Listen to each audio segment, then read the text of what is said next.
अस्सलाम वालेकुम दोस्तों, मैं हूं आपका दोस्त असलम हसन। ये छोटा सा क्लिप अपने पाकिस्तानी अवाम के लिए। जनाब, जैसा कि आप जानते हैं कि आज 23 फरवरी है, तो जनाब पाकिस्तान में चैंपियंस ट्रॉफी क्रिकेट की हो रही है। पाकिस्तानी बड़े एक्साइटेड हैं कि पाकिस्तान के बाहर से इंटरनेशनल टीम्स आई हैं, उनको सबको वेलकम किया गया है। बस बदकिस्मती ये है कि इंडिया की टीम पाकिस्तान नहीं आई।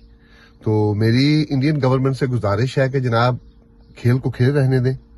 अगर कोई टीम आती है, क्रिकेट की टीम आती है या कोई एक्टर्स आते हैं, हॉकी की टीम आती है, तो प्लीज गेम को गेम रहने दें, उसको सियासत ना बनाएं। और ये तो एक खेल है। बहरहाल आज जनाब दुबई में मैच हो रहा है। पाकिस्तान ने तो कॉम्प्रोमाइज किया, दुबई चले गए, अदरवाइज ये सारे मैचेस तो हो रहे हैं पाकिस्तान में। तो मेरी दुआ है पाकिस्तान टीम जीते। तो सब मिलके पाकिस्तानी दुआ करें कि पाकिस्तानी टीम जीते, अच्छा खेल पेश करें। तो अगर कोई खिलाड़ी अच्छा नहीं भी खेल सकता तो उसको भी हौसला अफजाई करें। दुआ में याद रखिएगा। पाकिस्तान जिंदाबाद।